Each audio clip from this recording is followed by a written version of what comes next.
नमस्कार, जय भीम, नमो बुद्धाय। आज फिर बाबा साहेब के व्याख्यानों की जो श्रृंखला है उसके 7वें भाग में आप सभी का स्वागत है। मैं हूं डॉक्टर पंकज कुमार। आज मैं जिस व्याख्यान को लेकर आपके समक्ष आया हूं, बहुत छोटा सा व्याख्यान है और वो व्याख्यान 17 सितंबर 1927 को बाबा साहब के द्वारा दिया गया। मुंबई में रात को 9 बजे एल्फिंस्टन रोड पर डेविड मिल चाल के कंपाउंड में 25 सितंबर को होने वाला महार सत्याग्रह के संदर्भ में यह व्याख्यान था। बहुत छोटा व्याख्यान था बाबा साहब का, लेकिन बहुत ही सारगर्भित व्याख्यान है, इसलिए यह व्याख्यान मैं आपके समक्ष लेकर आया हूँ। इस व्याख्यान का जो मूल थीम था, बाबा साहब ने कहा था कि हमें यह पाठ पढ़ाना चाहिए कि हम किसी से कम नहीं हैं। उन्होंने किस संदर्भ में बात कही थी, इसी संदर्भ को लेकर मैं आपके समक्ष हूँ। यह सभा रात को 9 बजे प्रारंभ हुई और रात को 9 बजे जब सभा प्रारंभ हुई, इसमें कुछ गणमान्य व्यक्ति भी शामिल थे, जैसे उस समय गणपत जाधव जी, धोंडीराम गायकवाड़ साहब, सालुंके बाबा, शिवतरकर साहब, ये सब लोग जो बाबा साहब के बड़े घनिष्ठ लोग थे, ये लोग तो किसी सभा में शामिल होते ही थे। सभी ने अपनी अपनी बातों को सभा में रखा, क्योंकि इसका जो उद्देश्य था वो 25 सितंबर को आयोजित होने वाले महार सत्याग्रह को लेकर था कि सत्याग्रह की कार्यप्रणाली कैसी हो, उसको कैसे हम मुख्य भूमिका में लाएं, सत्याग्रह को कैसे सफल बनाया जाए, इन्हीं सब कारणों पर चर्चा हो रही थी। और बाबा साहब से पहले जिन लोगों ने अपने वक्तव्य में बातें कहीं, उन सभी लोगों ने इस बात का ध्यान रखा कि सत्याग्रह से संबंधित सभी बातों का जिक्र उन लोगों ने कर दिया। अंत में जब अध्यक्षीय भाषण शुरू हुआ, बाबा साहब सभा के अध्यक्ष के रूप में जब बोलना प्रारंभ किए, तो उन्होंने कहा कि सज्जनों, इसके पहले के वक्ताओं ने सत्याग्रह संबंधित सभी बातों का जिक्र कर चुके हैं, इसलिए मुझे सत्याग्रह के संदर्भ में कोई बात नहीं करनी है। हमें बात यह करनी है कि सत्याग्रह को कैसे सफल बनाया जाए, आखिर सत्याग्रह होता क्या है। क्योंकि सत्याग्रह का आशय ही था कि सत्य के लिए आग्रह करना। बाबा साहब कह रहे थे कि धर्म के अनुसार सभी बराबर हैं, तो हम अछूत कैसे हुए। धर्म के साथ, धर्म के अनुसार सभी लोग एक समान हैं, तो हम सबसे अलग क्यों हुए। इसी संदर्भ पर चर्चा बाबा साहब कर रहे थे।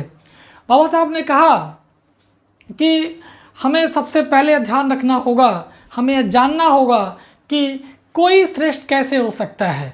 उन्होंने कहा कि जो अपने आप को श्रवण समझते हैं, उन्होंने कहा कि अछूतपन हमारे ऊपर कलंक नहीं है, लेकिन कलंक है हमारी माँ पर, हमारी बहनों पर, हमारी बेटियों पर।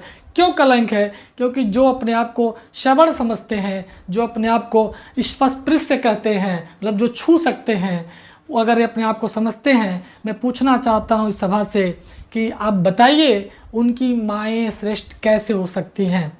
अछूतों की माएँ श्रेष्ठ क्यों नहीं हैं? जब दोनों को, जब हर माँ एक प्रक्रिया में 9 महीने अपने बच्चे को गर्भ में पालती है, फिर पैदा करती है। श्रवणों की माँ भी यही काम करती है, अछूतों की भी माँ यही करती है, तो फिर दोनों में अंतर कैसे है? किस बात का अंतर? तो जब अंतर नहीं है तो हमें यह ध्यान रखना होगा, हमें बताना होगा, हमें पढ़ाना, हमें सबको समझाना होगा कि हम किसी से कम नहीं हैं। ये पाठ उनको भी समझाना होगा जो इस बात को मानते हैं, इस बात को कहते हैं कि अछूत अलग हैं और श्रवण अलग हैं, उनकी माँ हमसे श्रेष्ठ हैं। कैसे श्रेष्ठ हैं? बाबा साहब इस भाषण के माध्यम से इस सभा में इसी बात को लेकर जिक्र कर रहे थे। वो कह रहे थे कि सत्याग्रह तो हो जाएगा, सत्याग्रह की रणनीति बन चुकी है, लेकिन जब तक अपने मन में इस श्रेष्ठता का भाव नहीं आएगा, जब तक हम ये नहीं अपने आप को जता पाएंगे कि हम किसी से कम नहीं हैं, हम किसी से कमतर नहीं हैं, तब तक हम किसी भी सत्याग्रह को सफल नहीं कर सकते या किसी सत्याग्रह में अपने आप को पूरी तरह समर्पित नहीं कर सकते। उन्होंने सत्याग्रह से संबंधित जो बात कही, उसमें एक बात और कहा। बाबा साहब ने कहा कि देखिए, सत्याग्रह में कौन शामिल होगा, मैं तो चाहता हूँ सब शामिल हो, लेकिन ध्यान रखिए, अपना परिवार देखिए, अपने संसाधन देखिए, अपने लोगों की परेशानियाँ देखिए, उनकी बीमारियाँ देखिए।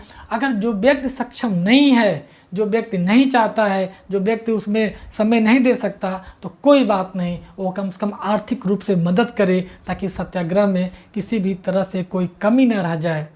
तो इसी बातों के साथ बाबा साहब का जो मूल उद्देश्य था इस व्याख्यान का, उनका यह था कि हम अपने अंदर एक आत्मविश्वास पैदा करें, अपने अंदर एक एनर्जी पैदा करें, ताकि वो एनर्जी हमें वो जो एनर्जी निकले वो सकारात्मक हो, या हमें एहसास दिलाए कि हम श्रेष्ठ।